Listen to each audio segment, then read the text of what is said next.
And just so you know, this is the whole role-playing section video where I explain how things are going to be. So skip over it if you're not interested, or if you don't want to be spoiled on what happened last game. If you like a bit of spontaneity in how we're going to play.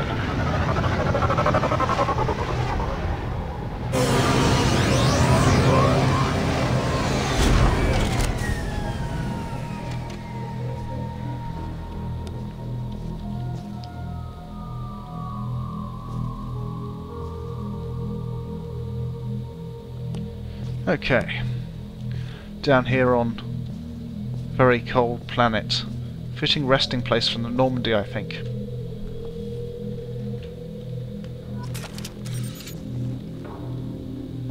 Now to explore, find those dog tags and find an appropriate place to put that monument.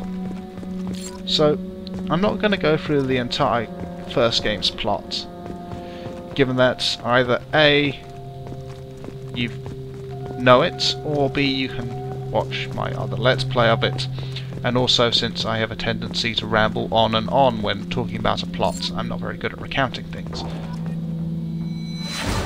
We are going to be periodically assaulted by flashbacks, such as that of the original Normandy's cockpit and command deck. But yes, I'm going to go over the major decisions of the previous game. A couple of the minor ones, just to explain the character we're playing. So, as you probably gathered, dog tags in boxes, of course. You probably gathered we're a colonist and ruthless, so that already kind of colours what kind of person we are. Especially with regard to Batarians. If you are a Batarian and feel you'd be offended by some of the content of later videos, then I'd suggest switching off to Let's Play now, because we aren't going to be too friendly to them at all. Simply because every experience we've had with them has been negative, and we see no reason not to treat them with open contempt almost. And we value their lives very little.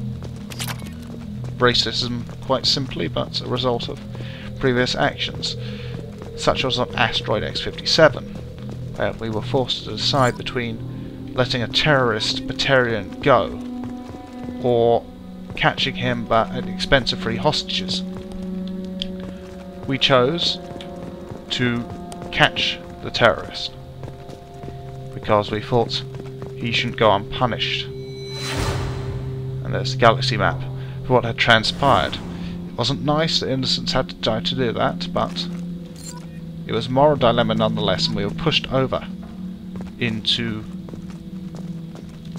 capturing him. We didn't kill him, interestingly enough. We were able to restrain ourselves in that regard, because otherwise it would have been truly pointless to overrule our instinct to save the innocent. Now this datapad, I'm not going to read it out because there's a load of gaps in it. It's something that's meant to be read rather than spoken out loud.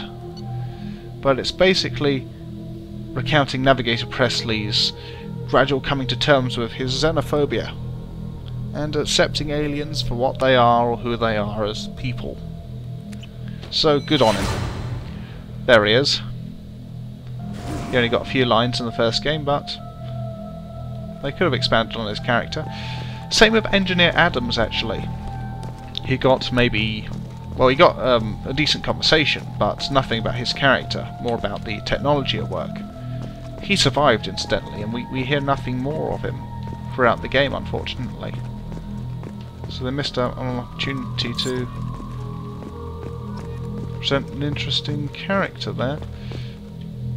Let's... Right, so back to decisions. That was just X-57.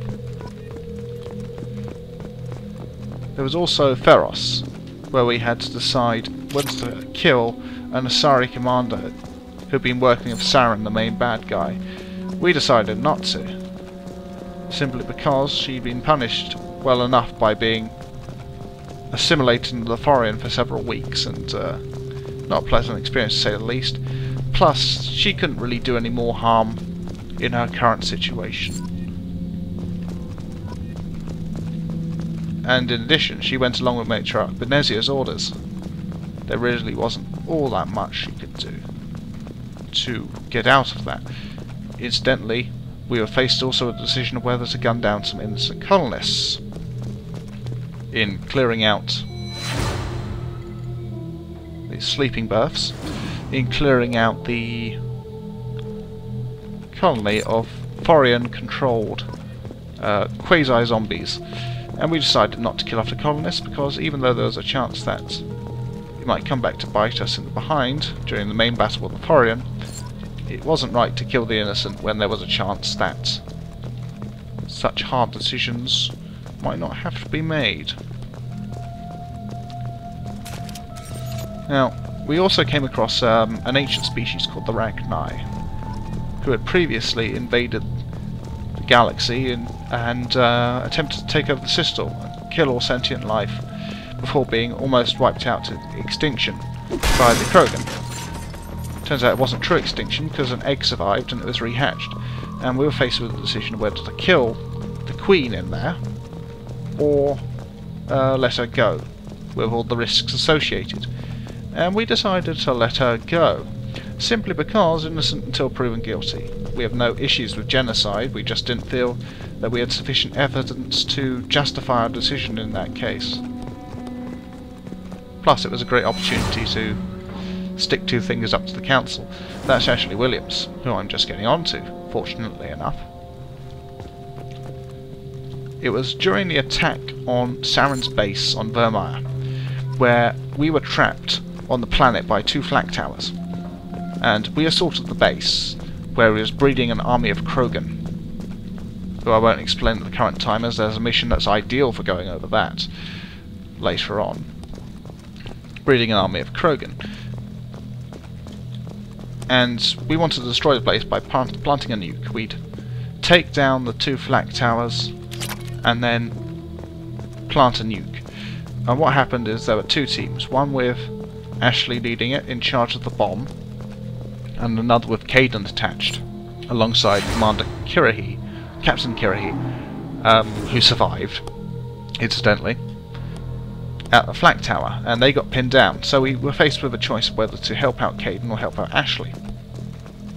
And we chose to help out Caden, because if the bomb didn't go off, then we could still escape and tell the council what we'd found, and they'd send a fleet to bombard the place. However, if Caden's team failed and the flak tower fell, the Normandy wouldn't be able to get out of there safely. It was shot down as soon as it took off. So we're missing some dog tags, looking for flickers, glinting lights in the snow. So we decided that the more important objective was actually to take down the flak towers. One will be in that box. Fragile crate.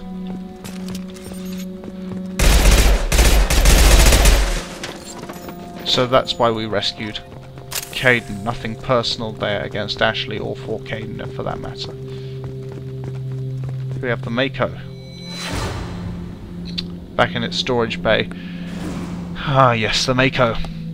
A lovely bad vehicle, controlled like a helium balloon on tracks, flipping around all over the place and just generally being annoying to control, but at the same time very tough and able to do out a decent amount of damage with sufficient patience.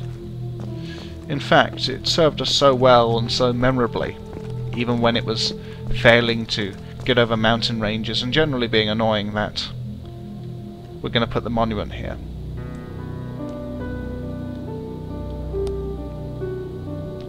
Now we have a couple more dog tags to find. Shouldn't be too hard because they do flicker. What else to go over?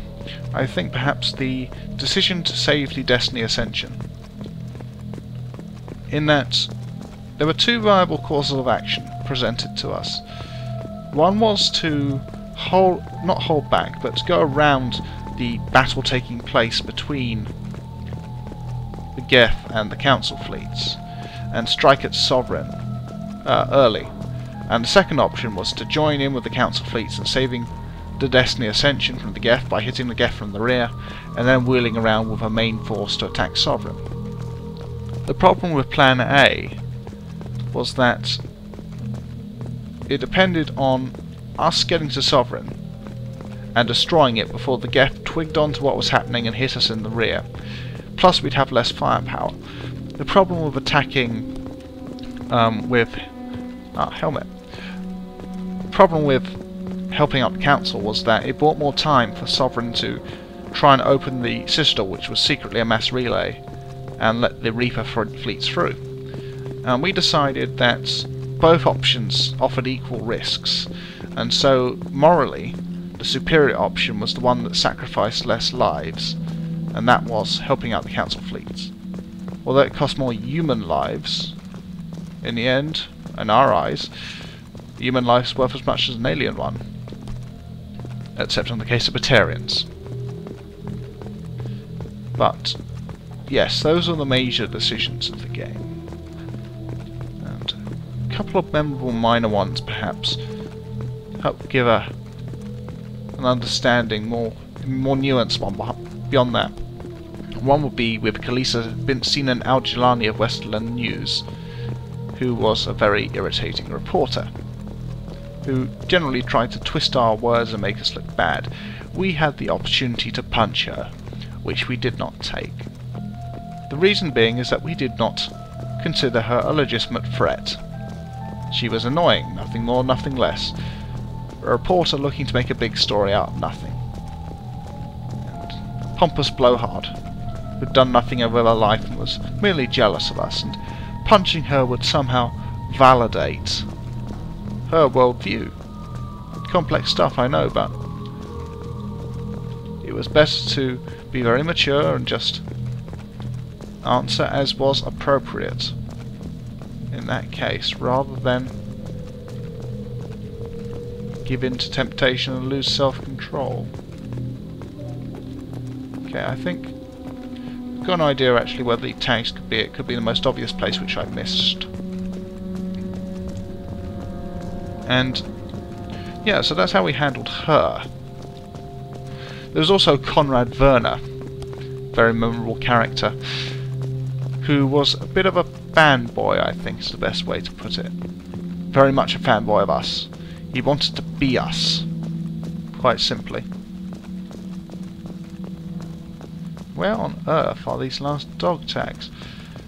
Never missed them before. Oh, we don't go home until we found them all. There's two more. We have to comb the area. Ah, there's one. Conrad Werner, he wanted an autograph. We gave it to him. Because we're nice like that. He wanted a picture of us. We gave it to him because we're nice like that. Then he wanted to go off and become a Spectre just like us, and at that point we decided to point a gun in his face. It made him cry, but the whole point was to show him that he really was not cut out for this line of work. And I think it demonstrated it quite adequately. In the end, it's better that we save his life by scaring him straight than he goes off and gets himself killed in a bar fight, as he does if you don't. There's also a nicer option of lying to him, but that he gives you moral support and he's best in that role. But we decided a direct approach was necessary. Where could this last dog tag be? Have I missed a crate or something of the like? Is it hidden in a crack? I do not know. We must keep our eyes peeled for a glint of silver amidst the rocks and debris.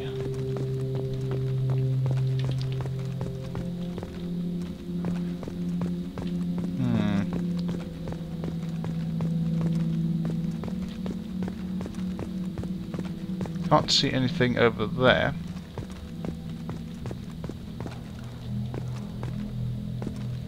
Nothing there. Is one hiding in this area somewhere. Must have missed it in an obvious spot.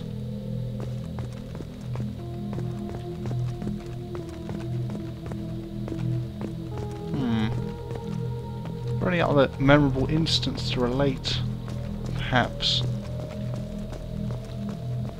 to make this search more interesting?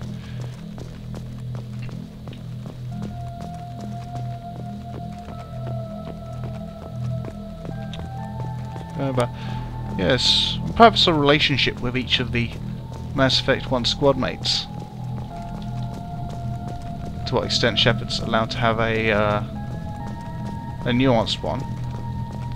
Basically in order of picking up. But Ashley, we respected her and we liked her. We got on with her. Kaidan, same thing, basically. Nothing deep in either of those relationships beyond comradely respect. Garrus, on the other hand, we got on well with him and we took him as a kind of student and tried to direct his energies towards forging independent morality and going out on his own. Some might call him a cowboy cop and his course of action dangerous, but we respected his morals and encouraged his development outside of a CSEC officer. Because we saw CSEC as rather ineffectual in terms of fighting off the big threats that face the galaxy, and Garrus was someone who could certainly hold his own in a fight and perhaps mature into a proper leader at some point. So we encouraged that. Liara, we had a relationship with. Reason being that Mass Effect 2 really doesn't make sense, or at least a certain part of it, if you don't. She is the canon relationship. But no, trying to make sense of that. Or making sense of it, in fact, rather than just trying to. Is that, as you can tell, we're quite a brash person. Quite fiery and harsh, perhaps. So we feel we need to be grounded by someone cooler-headed and, well, not cooler-headed so much as less aggressive and nicer, I suppose would be the way to put it. And that's what we liked about her. She was nice. Now she's working with the Shadow Broker, such may not be the case. So that could change depending on what happens. Where on earth could this last dog tag be? I have combed every square inch of this area. I've probably passed it by several times to the collective groans of those who are watching this video. And for your sakes and mine, I shall cut and reveal its... Ooh, there it is. Well, at least we found it just as I ran out of anything at all relevant to say. That's as much as I can say for that. And that was quite cathartic, walking around and observing the wreckage.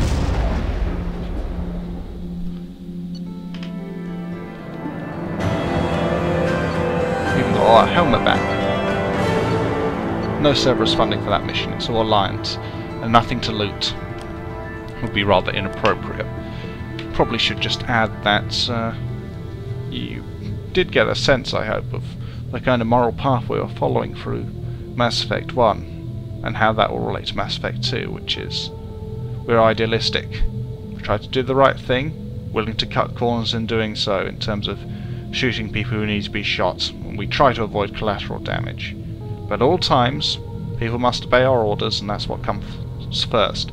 Rarely comes into conflict with doing the right thing, but it does affect the manner in which we do things.